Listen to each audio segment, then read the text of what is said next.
형 저기 저 약 좀 갖다 줘 하는데 뒤 돌아서서 갔다 오는데 빵 쏜 거 아니에요? 그 되게 좋은데 네. 되게 좋은데 네. 그걸 뭔가 좀 뭐 과학적인 바탕으로 설명을 해.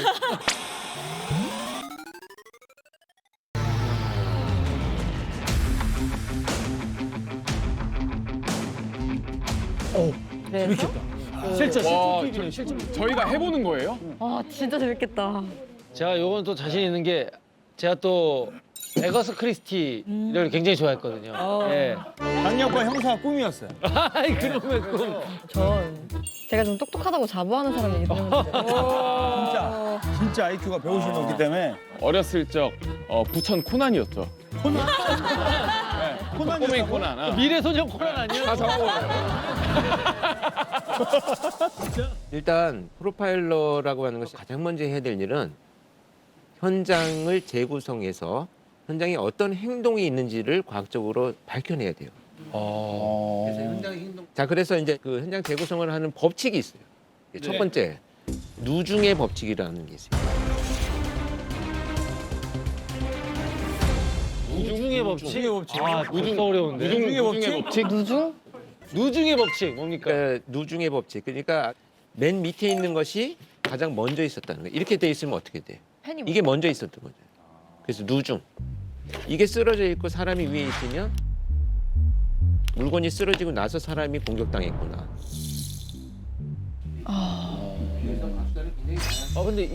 근데 이거 막 그런 거 범인이 알고 다시 든 다음에 이렇게 할 수도 있잖아요. 그러면 흔적이 남죠.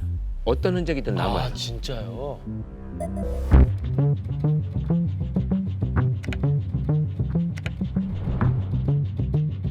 본인이 차를 이용해서 범행을 저지르고 도주를 했다면 뿌려진 피 위에 카트 자국이 최소한 남아 있어야 되죠. 그다음에 이 두 번째 말은 더 어려운데 이거를 그냥 내가 풀어서 설명할게요. 아니야. 저희를 무시하지 마세요. 이제 알아. 자, 횡, 팽. 횡적 계속성의 법칙. 횡적. 횡적 계속성? 가로횡. 가로행. 아 그러니까 그런 건가? 관성의 법칙 같은 건가? 약간 비슷한 맥락이죠. 그런 거 아니에요? 범인은 여기 다시 돌아온다 이런 거? 이거 계속된다? 범인은 돌아온다는 심리적인 문제잖아요. 네. 현장 안에서 무슨 일이 있었나를 재구성한다는 개념을 갖고 좀 제발 답변은 좀 해. 네, 그러니까 팽적. 제발. 자, 제가 추측해 볼게요. 나 진짜 솔직히 횡적 계속성은 아직 모르겠다. 횡적 계속성의 법칙. 횡적. 그러니까 뭐냐면 자 누군가 내 뒤에서 끔찍한 얘기지만 내 목을 칼로 찔렀다. 그럼 피가 이렇게 다 뿌려지잖아요. 네. 예. 그럼 공간이 없이 다 뿌려지잖아요. 그런데 누군가 앞에서 나를 공격했다라고 하면 피가 똑같이 뿌려지는데 이 사람의 모양만큼 비어 있어요. 피의 연결이 횡적으로 가는 연결이 끊어진 거잖아요.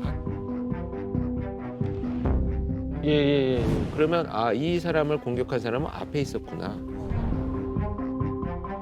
뒤에 있었구나를 알 수 있죠. 그럼 그 빈 공간을 찾는 거네요? 맞아요. 빈 공간 찾는 거예요.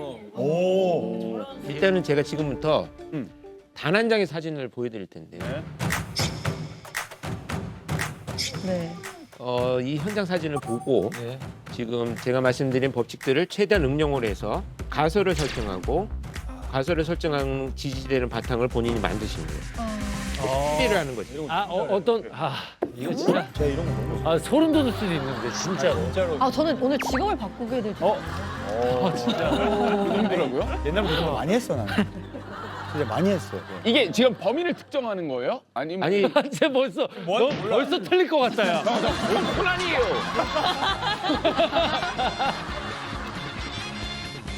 뭐지 이런 자신감들은? 옛날부터 많이 해가지고.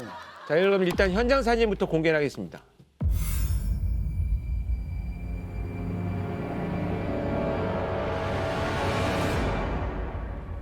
자 지금 보시는 현장은 벌써 온다 느낌. 2017년 여름에 발생한 가상의 사건입니다. 이 몇 개의 사건을 그냥 가상으로 만든 거예요. 네. 해외에 함께 거주 중인 두 형제가 있었습니다. 동생은 이날 오전 10시경에 형과 함께 집에서 영화를 보다가 형이 심부름을 시켜서 약 2시간이 지난 12시경에 집으로 돌아옵니다. 그런데 형이 집 안방에서 사망한 채로 발견된 사건입니다. 2시간 있다가. 네. 경찰에 곧바로 이제 신고를 한 동생은 이렇게 진술을 했죠. 마트에서 돌아와서 문을 열고 들어갔더니 거실에 있던 형이 보이지가 않았습니다. 그래서 형의 방으로 가서 문을 열어보니까 문이 잠겨져 있었습니다. 그래서 창문으로 넘어서 방 안으로 들어갔어요. 형이 피를 흘리고 쓰러져 있어서 너무 놀라서 형을 흔들어 보니까 온몸이 싸늘하게 식어서 이미 사망을 했다는 거죠. 네. 그 사망의 원인은 머리를 관통한 총상입니다. 얼굴에 멍도 들어 있었어요. 그래서 현재 경찰은 자살이냐 타살이냐 두 가지 가능성을 다 열어놓고 수사를 시작을 했는데요. 지금 여러분들이 1차 수사에서 현장 재구성을 통해서 알아내야 될 것은 과연 자살이냐 타살이냐.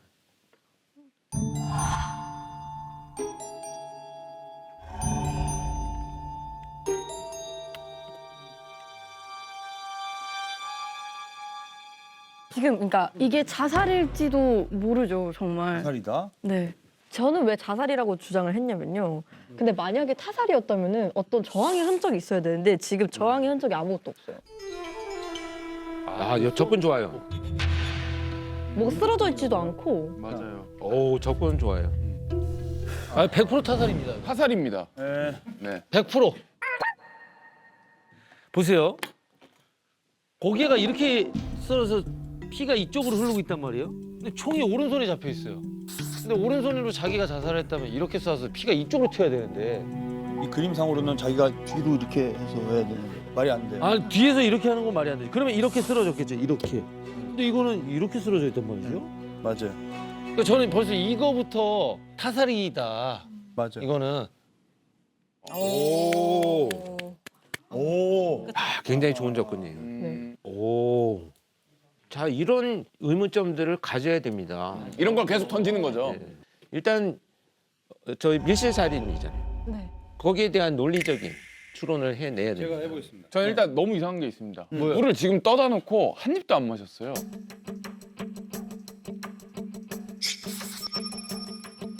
오. 네. 물을 떠다 놓고 사실 자살을 할 이유가 없거든요.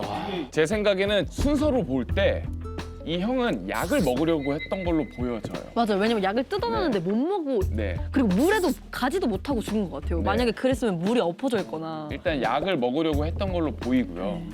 그리고 원래 책상 아래에 의자가 있어야 하는데 왜 의자는 저기 가 있는 와.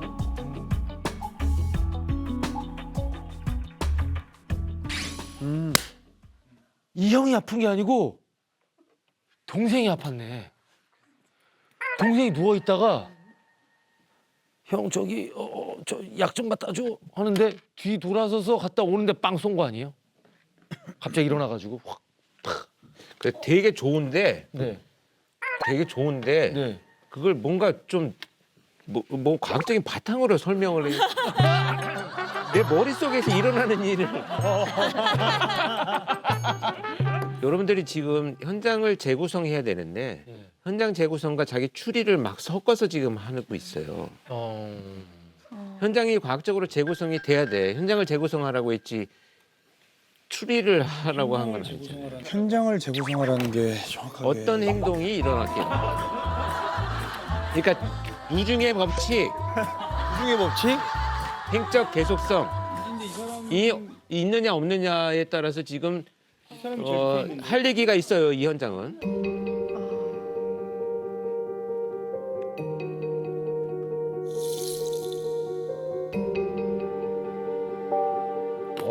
전 여기서 그러면 누중의 법칙으로 보면 여기에 피가 묻어 있잖아요.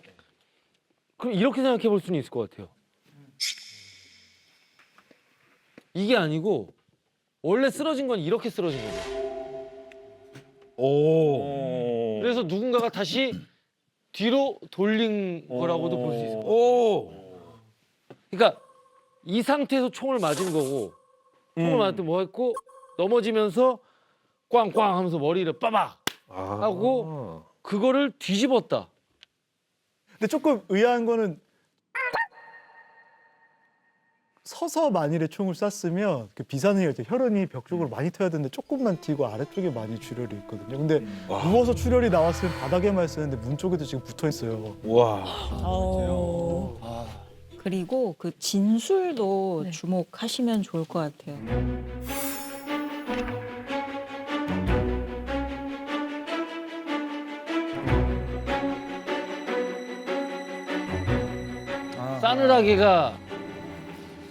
싸늘하게가 이상하네. 맞아. 저거 몸을 만졌던 거. 몸이 식어 있다서. 근데 저는 방금 동생 진술에서 대이상을 발견했어요. 동생 진술에서 대이상을 발견했어요. 뭔가요? 아, 여기에 이제 정답 같아. 좀 결정적일 텐데. 스모킹 건 같아. 그러니까 저 보면은 이미 그 온몸이 식어져 있었다 그랬잖아요. 네.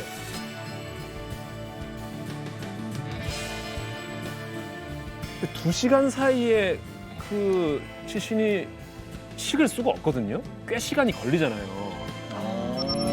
그래서 저 표현 자체가 되게 어색하다라는 생각이 방금 들었어요. 굉장히 중요한 스모킹 건 중에 하나입니다. 지금 아까 도준우 PD가 얘기한 것처럼 진술상에서 나타나는 모순이 가장 큰 게 2시간 만에 싸늘하게 식어 있다라고 하는 일단 진술은 굉장히 중요한 단서가 되죠. 법의학적으로 굉장히 중요한 단서가 됩니다. 지금 이 장면에서 몇 가지 중요한 것만 설명을 드려보면 횡적 계속성 같은 거 적용할 수 있는 게 뭐냐면 이 문은 한 번도 열렸다 닫힌 적이 없어요. 맞아요. 그러면 동생의 진술이 자기는 창문으로 드나들었다라는 것을 우리가 진술하는 것이 참일 수 있다. 범인이든 아니든 그게 중요한 게 아니고 참일 수 있다라는 것을 일단은 뒷받침하는 중요한 단서가 되죠. 네. 그 다음에 이제 아까 그 물을 떠다 놓고 있던 흔적인데 물과 약의 거리는 굉장히 멀다. 걸맞지 않아요. 그렇다면 누군가 지금 아주 가까운 사람이 방 안에 같이 있었다라는 것을 우리가 추론할 수 있는 단서들이 되는 거예요. 그 조각들을 맞춰본다면. 뭐 형이 약을 지금 먹으려고 할 때 동생한테 물 좀 떠다 와라고 해서 아주 가까운 사람이 의자에 같이 앉아서 같이 현장 안에 같이 있었다라는 것을 시사하는 여러 가지 단서로 우리가 활용할 수 있는 조각들이 되겠죠. 자, 그 다음에 이제 살인은 어떻게 이루어졌겠냐. 자, 이 나가려고 하는 뭔가 다툼이 있어서 나가려고 하는 형을 뒤에서 동생의 머리를 공격을 합니다.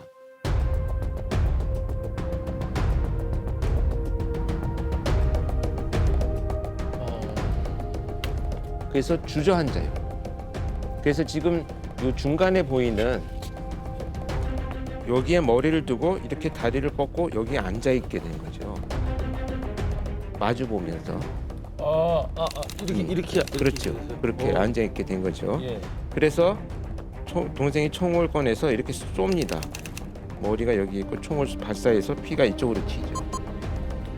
그리고 나서 이쪽으로 기울어지기 시작합니다. 아까 그 얘기한 것처럼 오른쪽에 어깨에 피가 묻어 있던 것은 기울어져 이제 총을 맞고 기울어서 피를 고여 있게 만들죠. 이것을 이제 고인 피라고 해요. 고여 있는 피.